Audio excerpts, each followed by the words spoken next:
गौर से देखिए इस एंकर को। इस एंकर का नाम है फिजा खान।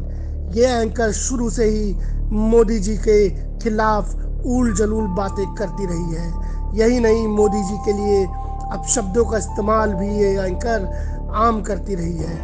अब जब कल अर्नब गोस्वामी की गिरफ्तारी हुई तो इस एंकर की तो मानो खुशी का ठिकाना ना रहा। उसने ना ही मोदी जी को छोड़ा और ना ही अर्नब को बख्शा। सुनिए कैसे पागल हो रही है ये एंकर। कश्मीर की इनफरादी हैसियत को खत्म करके पता नहीं क्या समझ लिया। क्या समझते हो खुद को तुम नरेंद्र मोदी कि कश्मीर तुम्हारा हो जाएगा इस तरह की घटिया हरकत करने के बाद? देखो ख्वाब देखने पर कौन सी पाबंदी है, लेकिन ये ख्वाब टूटना है एक दिन। आलमी महाज पर वजीर आजम इमरान खान ने जिस अच्छे तरीके से कश्मीर का मुकदमा लड़ा है वो अब अपना असर दिखाने लगा है।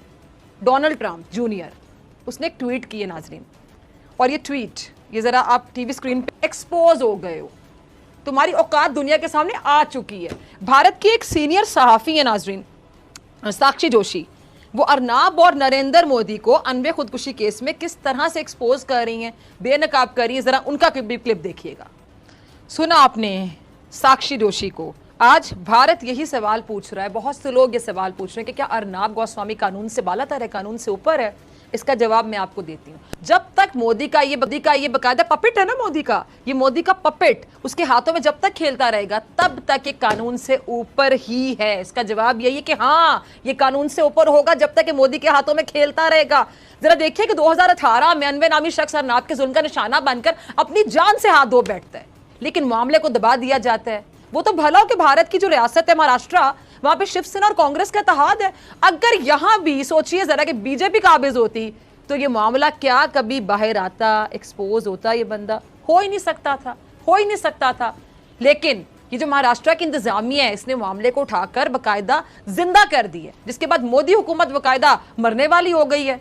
मोदी और उसका जो कठपुतली ये अर्नाब है, ये अपने चैनल पर जहर घोल रहे होते हैं। यहां सिर्फ रज कर झूठ बोला जाता है, झूठ बेचा जाता है। और यही वजह है कि भारत के जो सीनियर सहाफी हैं वो अपने लोगों को कह रही हैं कि अर्नाब का चैनल ना देखिए, क्योंकि उस चैनल पर बकायदा सोची समझी साजिश के तहत आपके जहन को बदलने की कोशिश की जाएगी। नफरत का सबक पढ़ाया जाएगा उस चैनल पर। मुसलमानों से नफरत का सबक पढ़ाया जाएगा, कश्मीरियों से नफरत कैसे करनी है यह पढ़ाया जाएगा, और तो और निचली जात के हिंदुओं से नफरत का सबक ये पढ़ाता है ये चैनल। ऐसा सबक जिसे पढ़ने वाला दूसरों की जान लेने के लिए तैयार हो जाएगा। ये बात कोई गलत बात नहीं कह रही है खातून, बिल्कुल ठीक कह रही है। इस जोकर का अर्नाब गोस्वामी का आप कोई प्रोग्राम उठाकर देख लें, हर एक प्रोग्राम में इसने नफरत, तासुब, इंतहा पसंदी, हिंदुत्व का यही चूरन बेचने की कोशिश की है। नफरतों का बीज बोया, कत्लो गारत गरी पर उकसाया, और दूसरी तरफ ये मस्करा खुद को और नरेंद्र मोदी को मासूम और मजलूम साबित करने की कोशिश कर रहा है। इसलिए ये इंडियन जन ने हम वतनों को ये नसीहत कर रही हैं कि इसकी एक ना सुनना। ये कोई इल्ज़ाम नहीं है। आप देखें सारे भारत में इस मस्खरे की गिरफ्तारी पर मरोड़ उठा भी तो पता है किसके पेट में? योगी आदित्यनाथ के पेट में। ये देखिए जरा क्या कहता है। सुना आपने शख्स को, मोदी के चमचे अर्नाब पर हाथ डाला गया तो योगी आदित्यनाथ को मीडिया पर हमला याद आ गया। योगी आदित्यनाथ, जरा याद करो जब गुजरात में तुमने खून की होली खेली थी, क्या वो इंसानियत पर हमला नहीं था? मुसलमानों और मकबूजा कश्मीर में लोगों पर जो जुल्म ढाए, क्या वो हमला नहीं था तुम्हारे मुताबिक?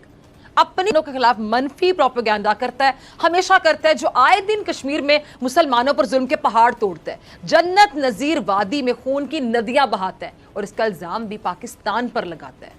अपना मकरू और गंदा चेहरा छुपाने के लिए वो इल्जामात का सहारा लेता है। खुद को नेक और दूसरों को शैतान साबित करने वाला नरेंद्र मोदी अपने जराइम छुपाने के लिए हर मुमकिन कोशिश कर रहा है, लेकिन मोदी के गुनाहों की लिस्ट इतनी बड़ी है कि छुपाए भी ना छुपे। मोदी दूसरों के गिरेबानों में हाथ डालता है, लेकिन अपने अंदर झांकने की हिम्मत नहीं करता। इसे क्या कहते हैं? इसे कहते हैं कि दूसरों को नसीहत और खुद मियां फसीहत। मोदी, तुम्हें तो चुल्लू भर पानी में डूबकर मर जाना चाहिए। भारत जो खुद को सेकुलर स्टेट कहता है, लेकिन इस बड़े से हिंदुस्तान का दिल और दिमाग दोनों बहुत छोटे हैं। मोदी खुद बहुत बड़ा हिटलर है, लेकिन उसने अपने जैसी बीमार जहनियत के लोग शायद इसलिए पाले हुए हैं ताकि वो अपने काले करतूतों का किसी तरह से दिफा कर सके। बीमार जहनियत वाले मुआशरे पर बोझ बन जाए तो आप सोचिए, जब बीमार जहनियत मुआशरे पर बोझ बन जाए तो जहनियत का सफाया बहुत नागुज़ीर हो जाता है, या यूं कह लें कि जो जख्म मुआशरे के लिए नासूर बन जाए तो उन नासूर जैसे से जिस्म को निजात दिलाना वक्त की ज़रूरत होती है, और वो ज़रूरत पड़ती है। भारत में एक ऐसा शख्स जो इंसान कहलाने के लायक नहीं है, इंसानियत पर वो कह लें कि बदनुमा दाग है, जिसकी दुनिया में आपको कोई मिसाल ढूंढ के भी मिसाल नहीं मिलेगी। हैवानियत में उसने वो मिसाली रिकॉर्ड कायम किए हैं जो शायद रहती दुनिया तक टूट ना सके, कोई तोड़ ना सके। सच को झूठ के पर्दे में छुपाने में उसका कोई सानी नहीं है। तासुब उसमें इतना कूट कूट कर भरा हुआ है, पाकिस्तान के खिलाफ, मुसलमानों के खिलाफ नफरत, तशद्दुद को हवा देने का कोई भी मौका वो शख्स हाथ से जाने नहीं देता। इतने लक्षण बताने से आप जान तो गए होंगे कि मैं किसकी बात कर रही हूँ। मैं बात कर रही हूँ अर्नाब गोस्वामी की। अर्नाब गोस्वामी की, खुद साख्ता सहाफ़ी, लेकिन हकीकत में 2 नंबरी, बल्कि मैं कहूँगी 10 नंबरी। खबर यह कि उसी अर्नाब गोस्वामी को मुंबई पुलिस ने गिरफ्तार कर लिया, और सच है कि जो दूसरों के लिए गड़ा खोदता है खुद उसमें एक दिन गिरता है।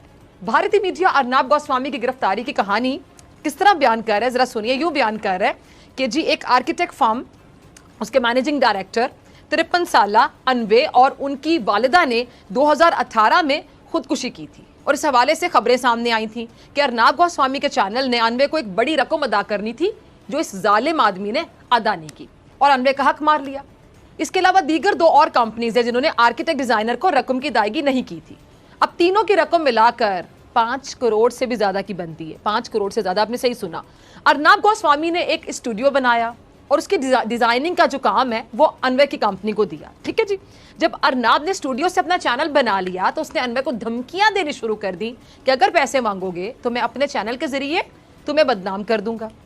अब भारतीय मीडिया के मुताबिक अर्नाब के बदतरीन रवैये की वजह से आर्किटेक्ट डिजाइनर अनवे और उनकी वालिदा ने 2018 में फार्म हाउस पर खुदकुशी की, और पुलिस को अनवे के हाथ से एक पर्चा भी मिला था जिसमें उन्होंने उन तीनों कंपनीज पर रकम की अदम अदायगी का इल्जाम आयद किया था, और मतलूबा रकम ना मिलने पर उन्होंने और वालिदा ने तंग आकर खुदकुशी कर ली। अब जैसे कि नाज़रीन मैंने शुरू में कहा कि मोदी खुद को दूध का धुला साबित करने की कोशिश करता है और अंदर ही अंदर अपने ही लोगों का खून बहाता है। हिंदुत्व के दावे तो बड़े हैं, लेकिन ये कैसी कट्टर इंतहा पसंद सोच है जिसको शिद्दत पसंदी के आगे कुछ नजर ही नहीं आता। मतलब नाम नेहाद शाइनिंग इंडिया में इंसाफ आखिर किस चिड़िया का नाम है? ये जरा जानने के लिए ना आप ये अनवे की अहलिया का क्लिप देखिए, सुनिए वो क्या कहती हैं। बहुत सी चीजें आपको समझ आ जाएंगी, देखिए जरा। देखा नाज़रीन आपने, भारत कहता है कि वो सबसे बड़ी जमहूरियत का दावेदार है। भारत में मोदी का पैदा किया हुआ वो घुटन ज़दा माहौल है जहां वो सिर्फ मुसलमानों ही नहीं बल्कि अपनी हिंदू बिरादरी की सांसें भी तंग कर रहे हैं। भारत वो मुल्क है जहां इंसाफ का आए रोज गला घूंटा जाता है। अनवे की अहलिया ने वाक़े पर अर्नाब गोस्वामी और दीगर जो 2 अफराद हैं इनके खिलाफ मुकदमा दर्ज करवाया था, जिसमें उन्होंने अपने शौहर और सास की मौत की वजह उन 3 अफराद को करार दिया था। भारतीय मीडिया के मुताबिक अनवे के हाथ से जो मिलने वाला नोट है उसकी बुनियाद पर पुलिस ने अर्नाब गोस्वामी और जो दीगर 2 अफराद हैं उनके खिलाफ मुकदमा दर्ज किया, जिसमें उनकी गिरफ्तारी भी अमल में लाई गई है। अच्छा नाज़रीन, ये जिस सुसाइड नोट का जिक्र हो रहा है ये आप टीवी स्क्रीन पर भी देख सकते हैं। इसमें वाज़े तौर पर अर्नाब गोस्वामी का नाम लिखा हुआ है जो कि पढ़ा जा सकता है, देखा जा सकता है। इस नोट में ये बात दर्ज है कि अर्नाब ने अनवे के पैसे अदा नहीं किए, जिसकी वजह से वो खुदकुशी कर रहा है। अब नाज़रीन देखा आपने, ये है इस शख्स का असल चेहरा। अर्नाब वो शख्स है कि जब वो मीडिया स्क्रीन पर बैठकर दूसरों को भाषण देता है, बल्कि अपने प्रोग्राम में सिर्फ भाषण ही देता है, किसी की सुनता तो नहीं है, खुद ही बोलता रहता है अपने प्रोग्राम में, किसी को बोलने का मौका ही नहीं देता और दूसरों पर शिद्दत पसंदी के इल्जाम लगाता है, दूसरों को झूठा और खुद को सच का नुमाइंदा जाहिर करने की अदाकारी करता है। अदाकारी, लेकिन हकीकत में खुद सबसे बड़ा जालिम, कातिल भी। ये देखे ना, कातिल है, ये झूठा है, शिद्दत पसंद है, जालिम है, कातिल है ये शख्स जिसका नाम है अर्नाब गोस्वामी। ये है मोदी के भारत का इंसाफ। और अनवे की अहलिया ये वाज़े कह चुकी कि अर्नाब के खिलाफ 2 साल पहले FIR दर्ज करवाई थी और उनको पूरे 2 साल में इंसाफ नहीं मिला, बल्कि इस खातून को भी कत्ल की धमकियां देता रहा। लेकिन अब ऊंट पहाड़ के नीचे आ गए। ऊंट तो खैर एक बड़ा शरीफ जानवर है, ये अरनाब तो गीदड़ है। ये सुनकर गीदड़ को भी अपनी तौहीन, अपनी बेइज्जती महसूस हो कि उसे किस घटिया चीज के साथ मिलाया जा रहा है।